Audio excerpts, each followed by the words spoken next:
Hello and welcome to the Franz van Cat interview. I'm Annette Young. The Obama camp must be breathing a little bit easier in the wake of that second US presidential election debate, given that political pundits all around seem to agree the president this time managed to perform somewhat better than his Republican rival Mitt Romney. But joining me here in the studio today is one American progressive who believes the president doesn't even deserve to have the job in the first place.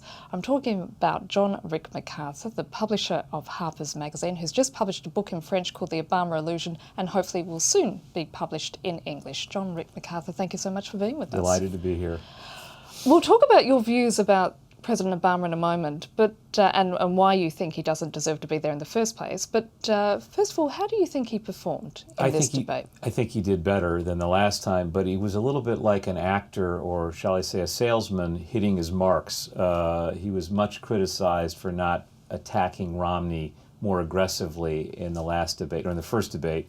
And this time he managed to get off a line about the 47% of Americans who Romney told a fundraiser don't pay taxes and don't live off the government benefits without contributing anything to American society. He got that in.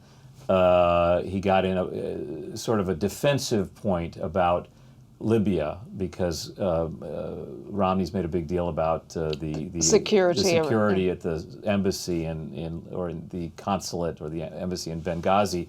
And he was able to get very huffy and say, I was there when the corpses came back, and I was with the crying relatives, and I'm offended by what you're saying about me, as if that was a response. But in television terms, that's effective. And he was just a little bit more on his game. But there was still a kind of, I'd say, coldness about him. And I don't try to psychoanalyze him in my book, really. I look at what he did, I look at where he came from, I look at his actions more than his personality. But some of my friends who are better connected in politics than I am in Washington do say to me that he is a kind of a cold fish. And I think that's still coming out. It certainly was a problem in the first debate, wasn't it? Yes, terribly. And he almost looked uninterested in the debate. Some people said he was arrogant.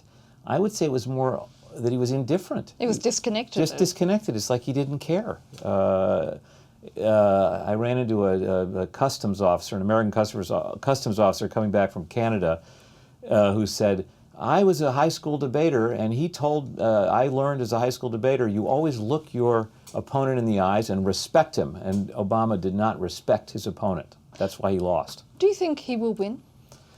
I think he'll win, but not for the reasons that most people say. It's going to be very close, and I don't know, of course. But Mitt Romney is afflicted by something much worse than the disillusionment of progressives and left-wingers vis-a-vis Obama, and that is the active dislike, in some cases hatred, of him by the radical right. He is viewed as practically a socialist, if you can believe it, by the right-wingers. If you saw any of the primary debates in the spring, you know just how bad it was for Romney. And he's also a Mormon. And for right-wing fundamentalist Protestants, a Mormon is like, it's a heathen almost. It's an infidel. It's not a real Christian. So they'd rather vote for a Catholic, which in America is already still a difficult thing for some Protestants to do. As they did in the primary for Santorum and Gingrich, rather than vote for a Mormon. Now, as a progressive, you've sparked debate over your views that Obama doesn't even deserve the job in the first place. You've written, and I'm just going to quote from an article that was published in Harper's Magazine, what's truly breathtaking is the president's gall, his stunning contempt for political history and contemporary reality. Those are very harsh words, John. Well, his contempt for political reality, I guess, if you want a specific example, from the debate last night, the complete unwillingness to confront what's really happening in terms of international economics. The United States today is running the biggest external trade deficit in its history, and it's largely because of free trade policies which were created before Obama came in, but which he signed on to. completely. Romney doesn't talk about it either. He keeps talking about the bad Chinese and they're manipulating their currency.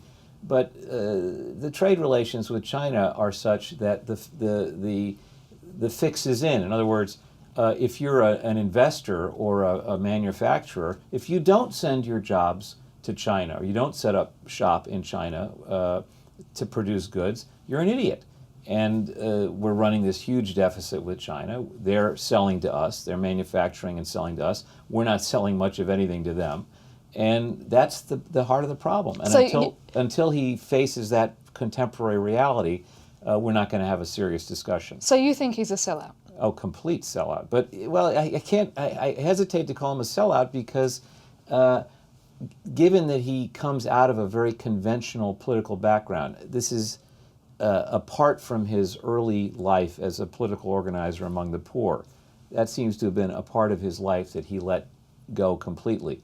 But once he joined the ranks of the Chicago political machine, the Chicago Democratic establishment, he forfeited any real freedom of movement or action. And so to say that Obama has sold out is a little bit unfair to Obama because I don't think he ever had any intention of changing things radically. And just to explain to the international viewer, what is the Chicago party machine? The Chicago political machine is it's almost Soviet in its power. It dominates Chicago like the Soviet. If you went to the Soviet Party Congress, it's a little bit like going to the Chicago Democratic Central Committee. They actually call it the Central Committee. And they brook no opposition. You are either loyal to the machine or you're the enemy. And this is the same machine that's produced Rahm Emanuel, the now mayor of Chicago and the former chief of staff. Right. And Obama, in theory, once he got to be president, he used the machine, or the machine used him. They put him in touch with the big money. They connected him to the people he needed to get elected president. He was endorsed early by Mayor Daley, the former Mayor Daley, against Hillary Clinton. But once he became president, he certainly had the possibility of shifting. But he was always very respectful in the Senate of the regular party senators. And that is why we do not have serious financial reform under Barack Obama. But, you know, you've pointed out he's very much the product of the party machine, and in particular the Right. Chicago party machine. But isn't it the case that in all Western democracies, for instance Australia, where I'm come from, some would describe the right-wing faction of the Australian Labor Party not being that dissimilar in the way that it also functions, that money and lobbying drives the process? Yes, it does. Although the party leaders, I think, drive the process more than money. They are the ones who shake down the bankers for the money. The bankers who give money to Obama feel they have to give money to Obama, otherwise they might find themselves with a new regulation that they don't like. So Rahm Emanuel and those kinds of people are always banging on the rich and on the financial class, saying, "Give us money." But there are exceptions in American history. Franklin Roosevelt, an organization Democrat from a patrician background, very different from Barack Obama, obviously, decided he would use the party apparatus to create great reforms. Lyndon Johnson, and also take advantage of the panic in the country. The country was in a complete panic after the crash. Lyndon Johnson in 1963, after the assassination of John Kennedy, instead of going slow, goes fast. He just says, "I'm going to do something." So as a progressive left-winger, Yeah. do you believe there's anybody in the current Democratic Party who's capable of doing that? Yes, there's a couple of people. There's a guy named Sherrod Brown, senator from Ohio, I think is very good on free trade, very smart. He's probably positioning himself to run for president in 4 years if he wins re-election in Ohio. But the regular Democratic Party, which is run by people like Max Baucus, the senator from Montana, the chairman of the Finance Committee, or Charles Schumer, the chairman of the Banking Committee from New York State. They represent the interests of Wall Street, private insurance. They're the ones who fill the party coffers with money to run the campaigns. They're not interested in ideological competition. They're not interested in competition at all. They'd much rather go along to get along. And somebody like Sherrod Brown is going to have a very hard time making his case in front of this party oligarchy, shall we say.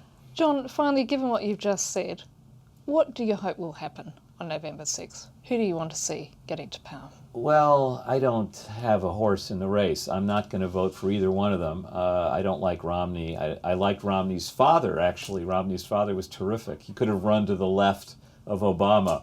I guess I'd like to see certain senators elected, like the woman who's running for Senate in Massachusetts, whose name escapes me right now. But if Obama loses, it's because he deserves to lose. Romney does not deserve to win. We're in bad shape in this country, in our country, and I would like to see a renewed effort by ordinary citizens to enter the political process, run candidates against the establishment candidates, the incumbent candidates in both parties, Republican and Democrat, and start people like the Occupy Wall Street people start being more specific. Let's restore the Glass-Steagall Act, the act that was passed by Roosevelt to separate the commercial and investment banks in order to stop speculation by the commercial banks with the money of little depositors, and which was repealed under the Clinton administration. Barack Obama notably refused to restore Glass-Steagall, even when it was presented to him on a bipartisan plate by Maria Cantwell, a left-wing Washington senator from Washington State, and John McCain, a right-wing senator from Arizona. John Rick MacArthur, I'm afraid that's all we have time for, and that's it for this edition of the Frans van Kat interview. Do stay with us here on Frans van Kat.